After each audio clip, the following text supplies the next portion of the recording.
জনপ্রতিনিধি, এলাকার সর্বস্তরের মানুষ সবাই এখন উপস্থিত হয়েছে। আল্লাহ যেন আমাদের এই একতাকে কবুল করে। আমরা এখনই উদ্বোধনের কাজটা ডিসি সাহেব করেন।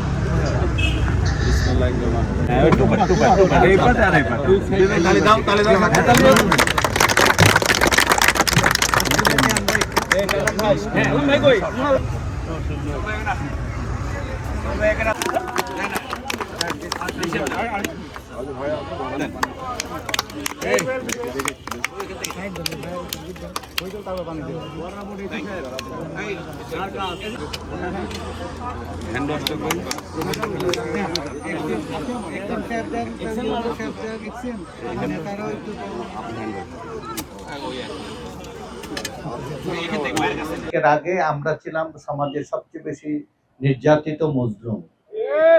এখন সেই দলটি ক্ষমতায়।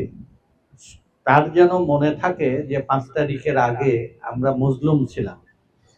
এইটা মনে রাখলে আমরা ভবিষ্যতে কারো উপর যেন জুলুম না করি, শান্তিপূর্ণভাবে মিলেমিশে থাকি। প্রশাসন জনগণের সকল কাজের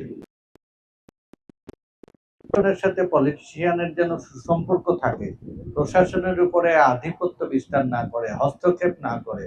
আবার প্রশাসনের সাথে সহযোগিতা করলে কাজের গতি দ্রুত হয়। একটা কাজ যেটা 6 মাস লাগবে, ঐক্যবদ্ধ হলে সেই কাজটি স্বল্প সময় করে ফেলানো যাবে।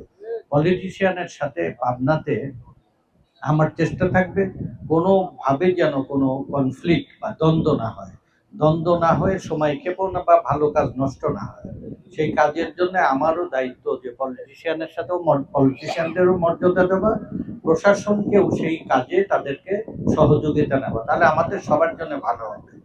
আমি এটা কোনো একটা উন্নয়নমূলক কাজ, উন্নয়নের কোনো দল নেই, উন্নয়নের কোনো জাত নেই, উন্নয়নের কোনো গোত্র গোষ্ঠী নেই। উন্নয়নের সুবিধাভোগী দেশবাসী মানুষ। আর আমি নীতিগতভাবে সবসময় বিশ্বাস করি সবার উপরে মানুষ সত্য, তাহার উপরে নেই। আশরাফুল মখলুকাত, মানব জাতির কল্যাণের মধ্যে আল্লাহর সন্তুষ্টি সবচেয়ে দ্রুত পাওয়া যায়। আমরা ইবাদত 1 মাস ধরে তপস্যা করলাম, রোজা করলাম আল্লাহর সন্তুষ্টির জন্য।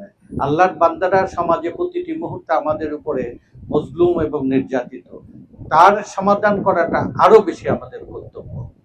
বাংলাদেশে কতগুলো রাষ্ট্রীয় কর্মসূচি নেওয়া হয়েছে, সে কর্মসূচির মধ্যে একটা হচ্ছে বৃক্ষরোপণ, সমাজটাকে এখন পরিবেশ রক্ষা করা। তারপরে খাল খনন, এরপরে বেকারদের কর্মসংস্থান করা, ঘরে ঘরে দারিদ্রতা, ফ্যামিলি কার্ড দিয়ে মায়েদেরকে ক্ষমতায়ন করা, স্বাস্থ্য কার্ড, চিকিৎসা কার্ড, আলেমদের সম্মানী ভাতা, সমাজে একটা সম্প্রীতি নিয়ে আসা। সেই কাজগুলো যদি করা যায়, বাংলাদেশে যে বিবাদ, বিশৃঙ্খলা, অশান্তি, এটা কমে একটা শান্তির দিকে আগাবে। এই জিয়াউর রহমান বাংলাদেশকে বদলে দেওয়ার জন্য নীরবে কাজ করেছিলেন। এই নীরব কাজ করার জন্য এখন বাংলাদেশের যে কোনো শাসকরা তারা উদাহরণ নেয় জিয়াউর রহমানের শাসন থেকে। কেন? সে কোনো দলীয়করণ করেননি, সে কোনো দুর্নীতিকে প্রশ্রয় দেয়নি, নিজে দুর্নীতি করেনি, দুর্নীতিকে প্রশ্রয় দেয়নি। সে কঠোর পরিশ্রমী ছিল এবং যার যেটুকু হক তাকে সেটুকু দেওয়ার ব্যাপারে রাষ্ট্রীয় নীতি অনুসরণ করতেন। এই কাজটি এখন সবাই সমর্থন করে, সবাই এটা সমর্থন করে। আমরা এই কাজটি করব। মাননীয় প্রধানমন্ত্রী শহীদ রাষ্ট্রপতি জিয়ার সুযোগ্য সন্তান, বাংলাদেশের শান্তি, সম্প্রীতি এবং উন্নয়নের জন্য যে কর্মসূচিগুলো নিয়ে আসছে সেটা কোনো বিএনপির কর্মসূচি না, এটা দেশবাসী মানুষের কর্মসূচি, বাংলাদেশকে বদলে দেওয়ার কর্মসূচি। আমরা পাবনাতেও স্থানীয় বেশ কিছু সমস্যা আছে, আমরা বলি বাংলাদেশ বদলালে আমরা তার সুফল সবাই পাবো। তারপরে ভৌগোলিক কারণে, প্রাকৃতিক কারণে, আঞ্চলিক কারণে স্থানীয় অনেকগুলো সমস্যা থাকে। এই স্থানীয় সমস্যাগুলো, এটা পাবনা একসময় কৃষি এলাকা ছিল, কৃষি নির্ভর এলাকা ছিল, এখনো আছে। কর্মের কোনো ব্যবস্থা নেই কৃষি ছাড়া। যে কৃষিটা বাঁচানোর জন্যে এখানে একটা কর্ম পরিকল্পনা নেওয়া।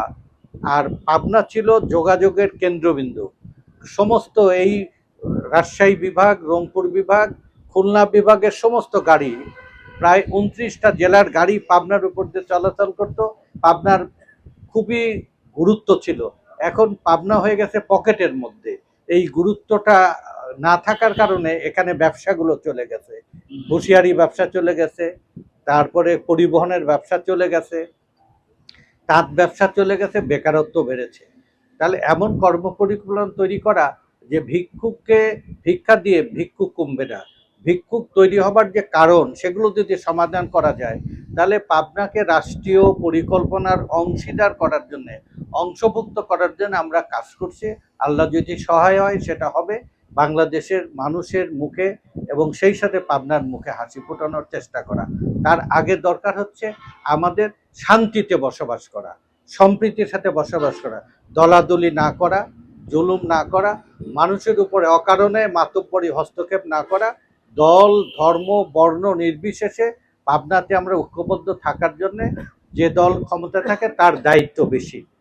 আমরা যেন সেই দায়িত্ব থেকে অবহেলা না করি। আমি প্রতিটা কাজে আমার নেতৃবৃন্দকে সাথে রেখে এই কথাটা বলার চেষ্টা করি, মানুষের সেবার মাধ্যমে মানুষের মন জয় করা। কোনোভাবে যেন মানুষকে আমরা জুলুম না করি। এই জুলুম আমি মন থেকে একেবারেই অপছন্দ করি। এই অপছন্দের কাজ যেন কেউ না করে, সবাই মিলে আমরা ভালো কাজ করতে চাই। আজকে এই কাজটির জন্য আমি এসেই ফোনটা ধরিয়ে দিয়েছিলাম জেলা প্রশাসককে, পাবনার অভিভাবক। আমরা যাই হই না কেন, তারপরেও জেলাকে ঐক্যবদ্ধ রাখার জন্য জেলা প্রশাসনকে নিরপেক্ষ ঐক্যের প্রতীক হতে হয়। এখানে সকল দল যেন তার কাছে তার আশ্রয় পায়, তার কাছে অভিযোগ করার সুযোগ থাকে, সব দলকে যেন সে হিয়ারিং নিয়ে তার নিষ্পত্তি করে। তাহলে তার হাত শক্তিশালী হলে মানুষ উপকৃত হবে। আমরা কখনোই জেলা প্রশাসনকে দলীয় দৃষ্টিভঙ্গিতে দেখব না, তাকে দেখব হচ্ছে সমস্ত মানুষের নিরাপত্তার সরকারের প্রতিনিধি হিসাবে। আর উনি যত শক্তিশালী হবে মানুষ তত সেবা পাবে। আর আমি তো আমার এক সময় যেমন এই ওসি সাহেব আমার সাথে, আমি প্রথম 5 তারিখের পরে এসপি সাহেব, আমি উদাহরণ দিচ্ছি যে আমার পিছনে আসলেন, তার মানে ভাইরে কালকে তুমি আমাকে ধরার জন্য কত চেষ্টা করলে, আজকে যদি তুমি গাড়ি নিয়ে আমার পিছনের সামনে থাকো এটা দৃষ্টিকটু হবে, ভাই তুমি চলে দাও, আমি আমার মতো থাকতে দাও। আমি সরকারি চাকরি করেছি প্রায় 10 বছর। তা আমি বিশ্বাস করেন কোনোদিনই সার্কিট হাউসে এক রাতের জন্যও থাকিনি, বা আমার সরকারি গাড়িও সার্কিট হাউসে রাখতাম না। এটা যে আমরা যেন সবাই তো যতটুকু সম্ভব মিলেমিশে থাকার চেষ্টা করি। আমি এই কথাগুলো বলছি যে ভালো কাজকে আমাদের সবার মধ্যে লালন করতে হয়।